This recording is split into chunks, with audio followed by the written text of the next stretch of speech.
warahmatullahi wabarakatuh, anak-anak ibu semuanya. Perkenalkan, nama ibu Nurliza Karenita. Apa kabar anak-anak ibu semuanya? Ibu harap kita semua dalam keadaan sehat.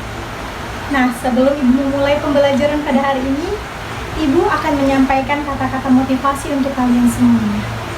Nah, kata-kata motivasinya adalah: belajar adalah proses dari kesuksesan. Jika kita ingin berhasil, maka kita harus rajin belajar. Untuk itu, anak-anak ibu semuanya yang ingin menjadi orang yang sukses, maka kita harus rajin belajar. Jadi, ayo semangat mengikuti pembelajaran hari ini dan pembelajaran yang lainnya. Nah, itu dia kata-kata motivasi dari ibu. Selanjutnya, ibu akan menyampaikan tujuan pembelajaran kita. Nah, sebelum ibu sampaikan tujuan pembelajaran kita hari ini, kira-kira ada yang tahu nggak apa materi pembelajaran kita hari ini? Materi pembelajaran kita hari ini adalah menjelaskan pengertian pajak penghasilan orang pribadi atau PPHOP. Kemudian yang kedua, menerapkan hasil laporan perhitungan pajak penghasilan orang pribadi. Nah, sebelum kita lanjut membahas materi hari ini, ibu akan menjelaskan tujuan pembelajaran kita hari ini. Nah, tujuan pembelajaran yang pertama adalah siswa mampu menjelaskan pengertian dari PPHOP atau pajak penghasilan orang pribadi dengan baik dan benar.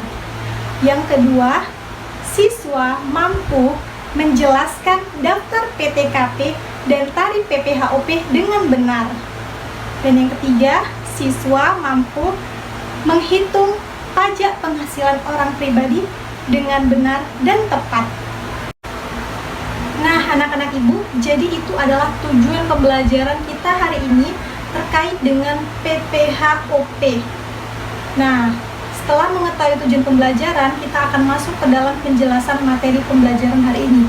Namun sebelum itu, alangkah baiknya kita mengucapkan basmalah terlebih dahulu sebelum memulai pembelajaran ini agar semuanya berjalan dengan baik dan lancar. Seperti itu. Bismillahirrahmanirrahim.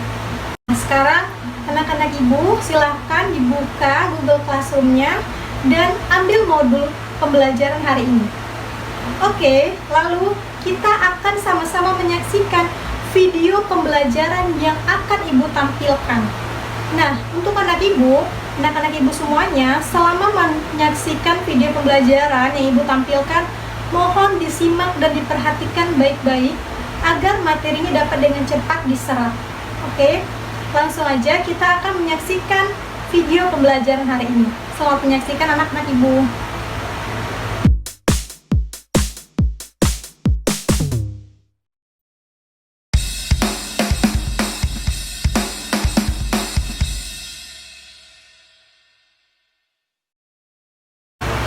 Nah, jadi itu dia video pembelajarannya anak-anak ibu. Nah, selanjutnya ibu akan menjelaskan lebih detail terkait pengertian PPHOP nih ke kalian semuanya. Nah, jadi PPHOP atau pajak penghasilan orang pribadi adalah pengenaan pajak terhadap subjek pajak milik orang pribadi atas penghasilan atau pendapatan yang diterima ataupun dihasilkan dalam tahun pajak. Nah, jadi PPHOP ini dikenakan bagi setiap orang yang memiliki penghasilan dan pembayarannya dilakukan dalam tahun pajak. Subjek pajak itu siapa dan apa sih, Bu? Subjek pajak itu adalah orang yang melakukan pembayaran pajak tersebut, pajak penghasilan orang pribadi. Tahun pajak itu artinya pembayaran dilakukan setiap tahun. Jadi sekali aja tuh dalam satu tahun pembayaran PPHOP-nya. Nah, gitu. Selanjutnya ada daftar PTKP tuh kan. Nah, ada 3 tabel di dalam daftar PTKP tersebut. Anak-anak ibu pasti tadi sudah menyaksikan. Ada daftar PTKP pria atau wanita lajang, ada daftar PTKP pria atau wanita sudah menikah, ada daftar PTKP suami istri digabung. Nah, yang pertama itu kan pria atau wanita lajang. Itu kan dimulai dari 54 juta, 58 juta 500 dan seterusnya. Dimulai dari dia yang tidak memiliki tanggungan. Tahu nggak sih arti dari TK per 0? Nah, TK per 0 itu artinya tidak memiliki tanggungan. Jadi PPH tarif PTKP-nya itu 54 juta. Nah, selanjutnya jika dia memiliki satu tanggungan, maka kenaikan PTKP-nya adalah 4.500.000.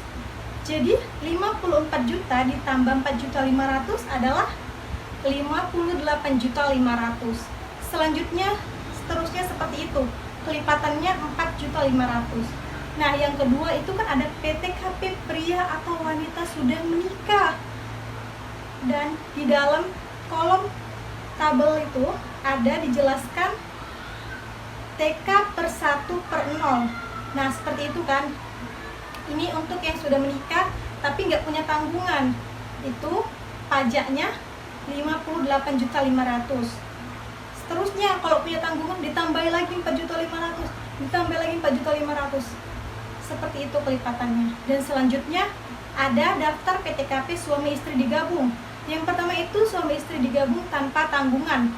Nah, tanpa tanggungan itu di situ tertera 112.500.000. Kemudian jika dia punya tanggungan bertambahlah 4.500.000, berarti 117 juta dan selanjutnya. Seperti itu anak-anak ibu penjelasan untuk daftar PTKP. Nah, baik, selanjutnya kita akan membahas tentang tarif PPHUP. Nah, tarif PPHUP ini perlu dibahas untuk kita dapat mengetahui bagaimana cara menghitung PPHUP. Nah, yang pertama ada penghasilan sampai dengan 50 juta.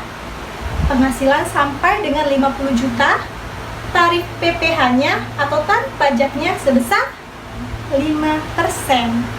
Kemudian yang kedua, 50 juta sampai dengan 250 juta, maka tarif pajaknya adalah 15%.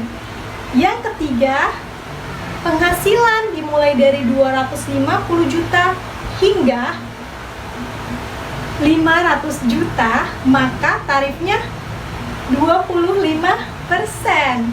Dan yang terakhir, penghasilan di atas 500 juta, maka tarif pajaknya senilai 30%. Nah, itu dia tarif PPHUP yang harus kita ketahui sebelum kita melakukan perhitungan pajak penghasilan orang pribadi. Itu dia penjelasan materi hari ini terkait PPHUP anak-anak ibu. Sekarang ibu akan memberikan satu contoh soal ke kalian semua. Karena setelah ibu jelaskan contoh soal tentang PPHUP ini, ibu akan memberikan soal yang harus kalian kerjakan. Jadi selama ibu menjelaskan tentang contoh soal ini, tolong simak baik-baik penjelasannya. Oke anak-anak? Oke, langsung aja kita masuk ke contoh soalnya. Jadi soalnya adalah Budi adalah seorang karyawan di sebuah perusahaan. Budi memiliki penghasilan sebesar 6 juta per bulannya. Budi belum menikah dan tidak memiliki tanggungan. Berapakah PPHUP yang harus dibayarkan oleh Budi? Nah, jadi untuk menghitung PPHUP, pertama-tama kalian harus mengetahui terlebih dahulu berapa penghasilan per bulannya. Setelah mengetahui penghasilan per bulannya, dikalikan dengan 12 bulan atau 1 tahun. Jadi tadi kan penghasilan Budi 6 juta dikali dengan 12 bulan. Nah, hasilnya adalah 72 juta. Setelah PKP sama dengan 5%, ingat ya tarif PPh-nya tadi. Oke, dikali 18 juta, hasilnya coba dihitung. 5% dikali 18 juta. Iya, hasilnya adalah 900.000. Nah, jadi PPHUP yang harus dibayarkan oleh Budi adalah sebesar 900.000. Nah, jadi itu dia penjelasan contoh soal terkait PPHUP yang ibu jelaskan. Coba anak-anak ibu semuanya buka Google Classroom. Oke, setelah dibuka, ambil LKPD yang sudah ibu kirimkan di sana. Kemudian, dan anak-anak ibu itu kan ada 2 soal. Jadi, ibu mau untuk soal nomor urut ganjil atau nomor urut 1, ibu mau yang mengerjakan soal nomor urut 1 adalah siswa yang memiliki nomor absen ganjil. Oke, paham ya? Nomor absen ganjil untuk nomor soal ganjil. Dan yang kedua, soal nomor 2 itu kan genap. Ibu mau yang mengerjakan soal nomor urut genap itu adalah siswa yang memiliki nomor absen genap. Nah, jadi itu dia anak-anak ibu. Pembelajaran kita hari ini terkait materi pajak penghasilan orang pribadi. Sampai di situ penjelasan ibu terkait dengan tugas kalian, materi kita hari ini. Dan untuk pengumpulan tugasnya anak-anak ibu mau kalian kumpul tugas itu di Google Classroom, dan selambat-lambatnya itu H-2 sebelum pembelajaran berikutnya dilakukan. Nah, dan hasil tugas yang kalian kerjakan akan ibu sampaikan pada saat pembelajaran berikutnya. Jadi anak-anak ibu untuk bisa menjawab soal-soal ini boleh cari referensi lain ya untuk bisa mengerjakan soal ini, supaya kalian mendapatkan pengetahuan yang lebih dari ini. Nah anak-anak ibu, jadi kesimpulan pembelajaran kita hari ini terkait PPHOP adalah PPHOP yaitu pengenaan pajak terhadap subjek pajak milik orang pribadi atas penghasilan atau pendapatan yang diterima atau diperoleh dalam tahun pajak. Nah, dan pembayaran PPHOP ini berdasarkan status yang berkaitan dengan daftar PTKP dan berdasarkan penghasilan yang berkaitan dengan tarif PPHOP. Nah, semakin besar penghasilan kita, maka semakin besar pula tarif PPHOP yang harus kita bayarkan. Nah, jadi itu dia kesimpulan pembelajaran hari ini. Semoga kalian semua dapat memahaminya dengan baik ya. Nah, jadi itu dia anak-anak ibu. Pembelajaran kita hari ini terkait materi pajak penghasilan orang pribadi. Nah, sekian pembelajaran kita hari ini anak-anak ibu. Tapi sebelum ibu mengakhiri pembelajaran kita hari ini, ibu mau mengucapkan alhamdulillahirrahmanirrahim karena pembelajaran kita hari ini akhirnya bisa berjalan dengan lancar. Nah, terima kasih juga untuk anak-anak ibu semuanya yang telah mengikuti pembelajaran hari ini. Semoga ilmu yang ibu sampaikan dapat bermanfaat untuk kalian semua.